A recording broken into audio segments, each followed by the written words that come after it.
July 1943. The Kansas plains stretched under a blistering sun, waves of wheat shimmering gold as far as the eye could see. Behind barbed wire fences, 3,000 Japanese prisoners of war marched under guard into a sprawling compound newly built by the U.S. Army. Rows of wooden barracks stood in strict formation, each with screened windows and pitched roofs. For men who had last seen the shattered jungles of Guadalcanal, the sight was so orderly, so clean, that it seemed unreal. Inside, the air smelled faintly of soap and sawdust. Lieutenant Saburo Hayashi, once a proud officer of the Imperial Japanese Navy, mistook the sound at first, the shuffle of footsteps, the swish of fabric. He thought it was another squad of guards approaching for inspection. Instead, it was women, American women, civilian staff from nearby towns carrying buckets, linens, and trays. They moved through the corridors like a hotel service. Bedsheets were pulled taut, floors scrubbed until they shone. Wooden tables wiped free of dust. Hayashi blinked hard, convinced this was some trick of humiliation, some play designed to break their spirit. But then the smell of coffee drifted in from the next room. Real coffee, not bitter chicory substitute. A cart rattled down the hall, laden with food trays, eggs, bread, butter, even small packets of jam. The guards gave no orders, raised no rifles. They simply watched as the prisoners were shown to bunks already dressed with fresh bedding. A stack of towels lay folded at the foot of each cot. The math of war had been merciless. 10 American rifles for every one Arasaka, thousands of shells for every Japanese mortar. But here, behind the wire, the numbers told a different story. Over 400,000 Axis POWs would pass through camps in America. For the Japanese, who had been taught to expect starvation, cruelty, or execution, the ratio was staggering. What Hayashi had mistaken for the footsteps of soldiers was something entirely different. It was housekeeping. What he thought was a cruel trick of morale was, impossibly, reality. The United States, the same enemy that had burned fleets and crushed islands, was offering maid service and room service in prison. And as the first plates of food were handed out, silence spread among the men. It was not victory they tasted, but something far stranger. It was mercy. The first night inside the camp, Lieutenant Saburo Hayashi lay awake staring at the rafters of his assigned barracks. He was used to sleeping in damp foxholes, on mats woven from palm fronds, or on the decks of rusting freighters. But here, beneath his shoulders, was a mattress stuffed with clean cotton, soft enough that his spine relaxed despite his efforts to remain tense. His head sank into a pillow that smelled faintly of starch. Around him, other men shifted restlessly, whispering in disbelief. Some muttered prayers to the ancestors, others cursed under their breath, convinced it was all a deception. The sheets were too white, the blankets too heavy. The guards had smiled when they handed out towels. Surely, some believed, the Americans were softening them up before some cruel punishment. In the early hours of morning, the footsteps returned. Soft, steady, unhurried.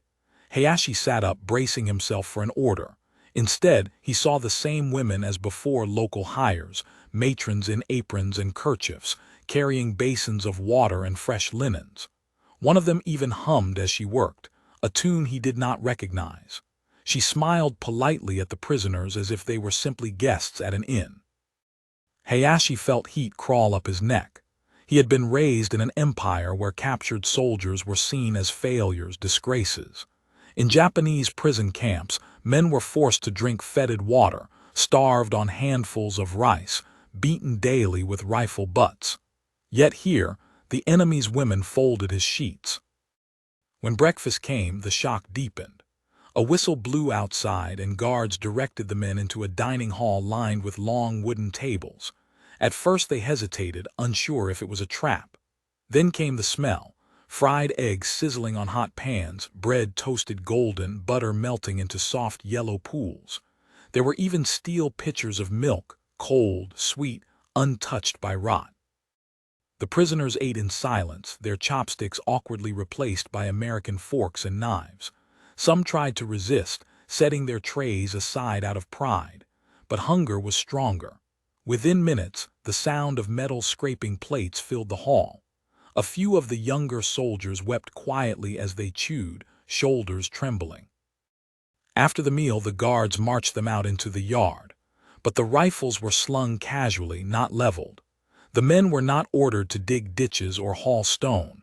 Instead, they were split into groups and handed brooms, mops, and simple tools. Their work was maintenance, painting fences, tending vegetable patches, cleaning the grounds. Hayashi kept waiting for the moment when the illusion would break, but day after day it remained the same. The barracks were cleaned by civilian staff, beds were made, towels laundered.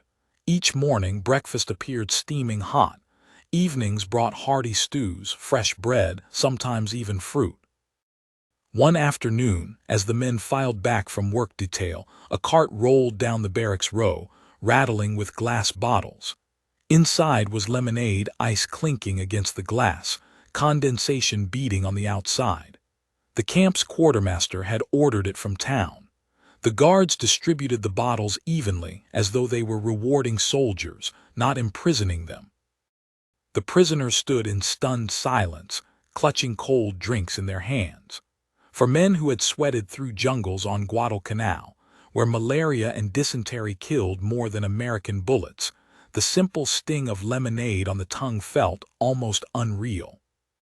Hayashi overheard one of his men whisper, "If I told my brother back home, he would call me a liar." Another answered bitterly, "Better a liar than a corpse rotting on an island." The guards did not understand their words, but they understood the looks, disbelief, suspicion, slow surrender. What shocked the prisoners most wasn't the food or even the maids. It was the order of it all. The camp ran like a clock. Lights out at 9, reveille at 6. Mail delivered weekly, even opportunities for exercise in the yard.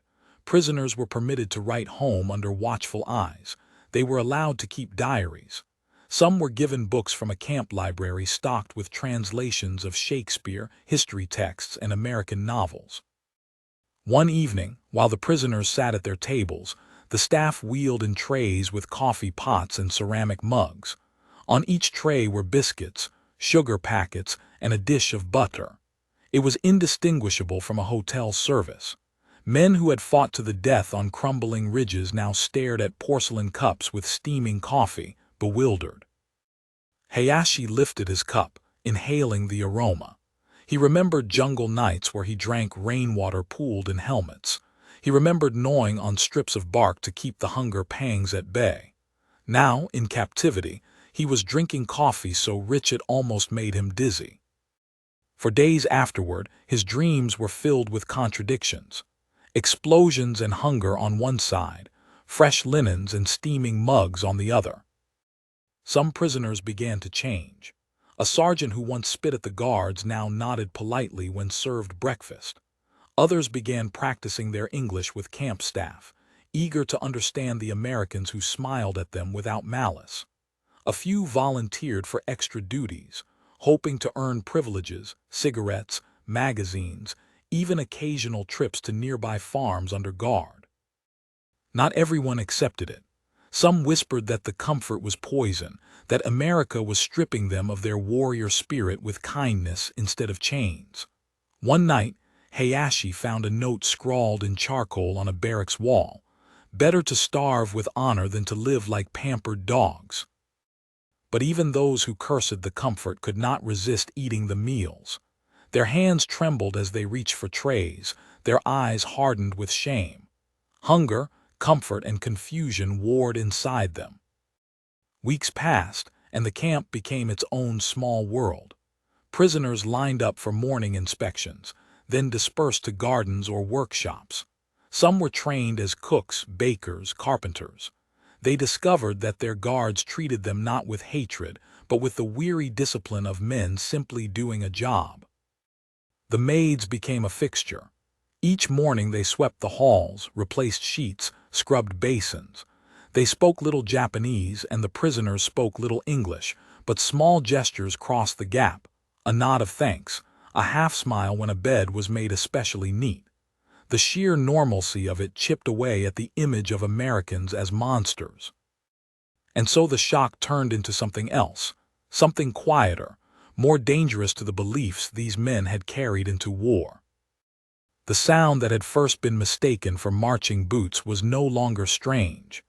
It was the rhythm of buckets sloshing, of sheets being shaken out, of trays rolling down the barracks hall. The sound of captivity that felt, impossibly, like service. The days melted into each other with a rhythm that none of the men had expected. In the beginning, every clang of a tray or squeak of a mop set them on edge, their instincts screaming that deception must be lurking just beneath the surface. Yet as weeks turned into months, that suspicion dulled into something more troubling: familiarity. Lieutenant Saburo Hayashi kept a careful ledger in his pocket journal, recording details not for posterity but as proof for himself. He feared that if he did not write it down, even he would forget the absurdity of it all. He listed meals in neat strokes: Tuesday, beef stew, carrots, bread, butter; Wednesday, eggs, toast, jam, coffee. He noted the dates maids replaced linens, the afternoon's lemonade was served, the evenings when guards allowed them to listen to a radio broadcast of American jazz. It was not captivity as he had been taught to expect it. His instructors back in Tokyo had drilled into him the idea of American barbarism. Prisoners worked until collapse, beaten, left in mud to die. He had prepared his men for that fate. Instead, he now found himself supervising them as they scrubbed floors that were already clean, polishing wood rails in a mess hall that gleamed brighter each week. The transformation in his men disturbed him. Corporal Ishikawa, who once swore he would die before lifting food from the enemy, now hoarded biscuits in his jacket and savored them like stolen treasure. Sergeant Nakamura, a man who once barked orders with the ferocity of a wolf, now lingered near the civilian staff, watching the maids fold sheets as if the ritual carried some spell. Even private soldiers, hardened by malaria and combat, began practicing halting English phrases. "Thank you, please, more rice." The shame of it festered. At night, whispers spread in the barracks, accusations of weakness, betrayal, dishonor. But the louder the protests, the quicker the voices fell silent when morning arrived and trays clattered in with scrambled eggs and bacon. One evening, Hayashi caught himself. He had returned from yard work, his boots muddy. As he stepped into the barracks, one of the maids gently touched his arm and pointed at his cot. She had placed a clean folded sheet, crisp and white, with the corners tucked perfectly. Without thinking, he bowed slightly, murmuring thanks in Japanese. Only afterward, lying beneath the fresh linen, did the shame seize him. He turned his face into the pillow and whispered to himself, "I am no longer a soldier. I am a guest who cannot leave." The Americans understood the power of routine. They did not need to shout or threaten.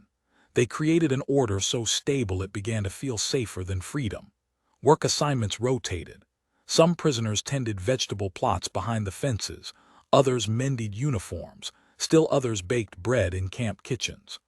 The smell of rising dough carried across the yard, so intoxicating that men who once starved on moldy rice found themselves volunteering to knead flour. The guards were not cruel, but neither were they indulgent. They carried themselves with professional detachment, offering nods of acknowledgement rather than camaraderie. The true enforcers of comfort were the civilians, the women who swept the halls, the cooks who refilled trays, the local men who hauled laundry in carts. Their presence blurred the line between prison and service. The clang of a tray on the barracks floor began to echo like a bell in an inn. One night the camp hosted what could only be described as a movie evening. A projector was wheeled into the mess hall, sheets hung as a screen, and prisoners were seated in rows. The film was a simple American comedy, its dialogue mostly lost on the Japanese men. Yet they laughed all the same, not at the jokes, but at the sheer absurdity. Enemies of the United States sitting in neat rows, sipping coffee, watching Hollywood flicker across fabric. For some it was unbearable. Hayashi noticed Private Sato slip out halfway through the film, his face rigid with disgust.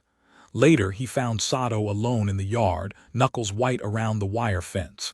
"This is poison," Sato hissed. They feed us like children, clean our rooms like servants. They want us to forget what we are. Do not let them win. But Hayashi had no answer, because deep within him he felt the seduction too. The worst blow came with mail delivery. Once a week, guards entered with stacks of letters. Some bore Japanese handwriting carried across the ocean by Red Cross exchanges. Others were official notifications, news of relatives lost, homes bombed, cities burned. Men who received letters broke down, clutching papers to their chests. Those who received nothing sat in silence, hollow-eyed. In these moments, the contrast was unbearable. Steaming meals in the evening, followed by words describing firebombs that had consumed Tokyo's wooden districts. Fresh linens in the morning, followed by notices of brothers killed in Burma. The dissonance shattered the warriors' armor more effectively than starvation ever could. Yet the camp continued its rhythm. Prisoners who resisted still found trays slid before them. Those who cursed still woke to clean sheets. The system was relentless, indifferent to pride or shame. One morning, as rain drummed on the barracks roof, a cart rolled down the aisle with trays covered in cloth. When unveiled, the men gasped steaming bowls of rice, prepared Japanese style with pickled vegetables on the side. For a heartbeat, the barracks fell silent. Then men lunged forward, hands trembling, eyes wide. Some wept openly, others whispered blessings. Hayashi stared at his own bowl, the steam curling upward. It was too much. The enemy had not only fed him, clothed him, and housed him, now they had reached into his very culture, offering him the taste of home. He felt his throat tighten. For the first time in months, he could not bring himself to swallow. That night he dreamt of home. Not the battlefield, not the empire, but his mother's kitchen. The crackle of fish grilling, the smell of miso. When he woke, it was still there, the faint aroma of rice lingering in the air. The line between prison and illusion grew thinner each day. The men had come to expect the sound of trays, the rustle of linens, the knock at the door when maids arrived. What once shocked them had become routine, and that routine was the true captivity. Because captivity, Hayashi realized, was not the absence of freedom. It was the replacement of one world with another, so complete that a man began to forget which one was real. By autumn, the Kansas air had cooled. The camp's trees turned shades of amber and rust, leaves swirling in neat spirals across the gravel paths. To the American guards, it was just another season. To the Japanese prisoners, it was the first time in years they had seen the unbroken passage of time without shells, without alarms, without death. And that realization unsettled them more than any hardship had. Lieutenant Saburo Hayashi had stopped marking days with scratches on wood. There was no need. The rhythms of captivity marked time more efficiently than any tally. Laundry days, mail days, linen days, movie nights. The structure was relentless in its precision. And it was in that structure that honor began to bleed away. The first true fracture came not from food or linens, but from cleanliness. Once a week, civilian women arrived in the barracks carrying buckets, brushes, and fresh clothes. They moved quickly, wordlessly, replacing towels, scrubbing corners, sweeping dust. They handled the prisoners' uniforms as if they were simply garments, not the stained symbols of defeated men. For the Japanese, who had been raised on ritual purity and the weight of uniforms as sacred, the act was both humiliating and comforting.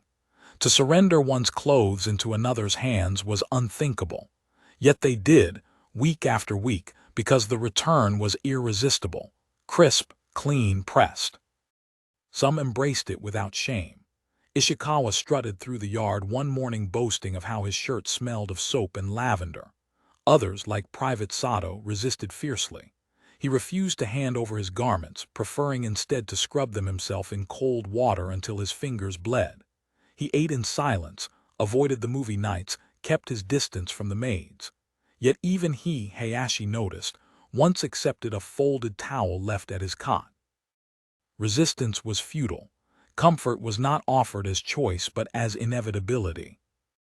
And it wasn't just cleanliness. The camp introduced an arrangement that to Japanese eyes bordered on the absurd. Once every 2 weeks, prisoners could request small items, toiletries, cigarettes, even stationery. The Americans called it canteen privileges. To the prisoners, it looked like room service. Guards distributed order slips, collected them, and days later the requested goods arrived, neatly packaged.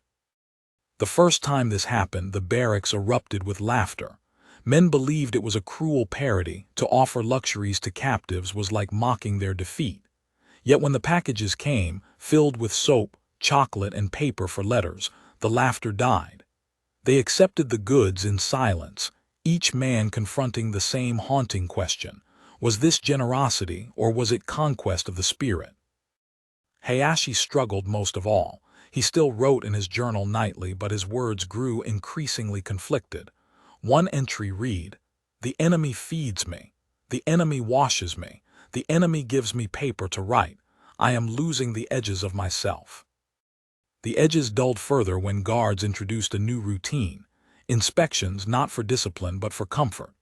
Civilian staff walked through barracks checking bunks, ensuring sheets were tight, towels folded. It felt like the meticulous inspection of an inn rather than a prison. Each correction came not with a blow or insult, but with a quiet gesture, a demonstration of how to tuck, fold, straighten. The irony was unbearable. Soldiers who once trained for death were now being trained in the etiquette of comfort. Among the men, divisions deepened. Some leaned into it, treating captivity as a reprieve. They learned card games from guards, traded cigarettes for favors, even attempted English jokes with maids. Others seethed. The shame of enjoying such treatment gnawed like acid. One night, Sato and several hardliners whispered of rebellion. They would refuse meals, tear the sheets, overturn trays. They planned to make the barracks unmanageable, to force the Americans to reveal the cruelty they had always hidden. But when dawn came and breakfast trays arrived, steaming bowls of oatmeal, fresh fruit, hot coffee, only 2 men held firm. The others faltered, reaching for food, unable to resist. The rebellion ended before it began, undone not by fear of rifles but by the weight of hunger and the lure of comfort. Hayashi watched it unfold with hollow eyes. He understood then that America's power lay not in steel bars or barbed wire, but in abundance. Japan had taught its sons that war was endurance, to outlast the enemy in hunger, exhaustion, and sacrifice. But here, behind wire in a Kansas plain, the enemy had reversed the equation. They smothered resistance not with cruelty, but with mercy in excess. The movie nights grew larger. The canteen orders increased. Soon, prisoners were trading their own meager allowances to request extra soap or more cigarettes. Some even asked for sweets, candies wrapped in bright foil that glittered under the dim lights of the barracks. The sight of battle-hardened men unwrapping chocolate like children was too much for Hayashi to bear. He stopped attending gatherings, retreating deeper into solitude. And yet even he was not immune. One cold evening, after a long day of yard work, he returned to find a steaming mug of coffee waiting on his cot, placed there by one of the civilian staff. He stared at it for a long time, then sipped. The warmth spread through his chest, easing muscles knotted with fatigue. He closed his eyes, and for the briefest of moments he forgot he was a prisoner. That was the most dangerous illusion of all. Because captivity was not only in fences and rifles. Captivity was in the slow erosion of memory, the soft replacement of duty with comfort, of identity with service. By winter the men had changed. The gauntness of Guadalcanal had given way to fuller faces, healthier skin. Laughter echoed more often in the yards. Some even gained weight, their uniforms straining slightly at the buttons. To an outsider it might have seemed a picture of rehabilitation. To Hayashi it was a picture of conquest. For the Empire had sent them forth as warriors, and America had transformed them into something else entirely. Guests of a hotel from which they could never check out. And each time the knock came at the door, each time a maid entered with a mop, or a tray, or a folded sheet, the echo reminded them of the truth. They were prisoners. but prisoners in a world so comfortable that resistance itself felt alien. The war outside raged on, consuming islands, burning cities, but inside the fences of Kansas, the battle was different. It was a war for memory, for honor, for the fragile thread of identity. And day by day, tray by tray, sheet by sheet, that thread frayed. August 1945. The air inside the Kansas camp was stifling, the heat pressing down like an iron weight. In the distance, wheat fields shimmered, farmers working the land as though the war were an ocean away. For the men behind the fences, news arrived not through gunfire or alarms but through whispers, then newspapers, then the hollow faces of guards who spoke more gently than usual. Hiroshima, Nagasaki, two names that shattered whatever illusions remained. When the announcement finally came, Japan had surrendered, the emperor himself speaking on the radio, the barracks fell into stunned silence. No shouts, no cries, only the creak of bunks as men sat frozen, heads bowed. For years they had fought, endured, and then lived in this strange captivity of comfort. Now the war was over, but no one knew what awaited them. Lieutenant Saburo Hayashi sat on the edge of his cot, staring at the sheets. They were freshly laundered, corners tucked perfectly. Hours earlier, a maid had swept through, humming softly as she worked. The contrast gnawed at him. Here, his bed smelled of soap, his stomach was full, and his body was rested. Yet across the Pacific, the land of his ancestors lay broken, its people starving among the ashes. Some prisoners wept openly. Others prayed. A few shouted in anger, demanding to be executed rather than returned in disgrace. But the Americans did not threaten, did not mock. They kept the routine, as if to remind the men that dignity was not theirs to reclaim, but theirs to receive. The weeks that followed blurred. Prisoners were told they would be repatriated. Medical exams were conducted. Clothes were mended. Bags were issued with rations for the journey. And astonishingly, the routine of service continued until the very end. Sheets changed, floors swept, trays delivered. America was determined that the final memory these men carried would not be of cruelty, but of plenty. When the buses came, the prisoners filed out in orderly ranks. Civilians waved from the roadside. Some of the maids, the same women who had swept, folded, and delivered trays for years, stood quietly, watching them depart. A few prisoners bowed, awkward and hurried, unsure whether it was gratitude or shame that compelled the gesture. Hayashi did not bow. He kept his eyes forward, his jaw set, though inside he felt something gnawing at him, not hatred, not relief, but confusion so deep it hollowed him out. He wanted to despise his captors, but how could he?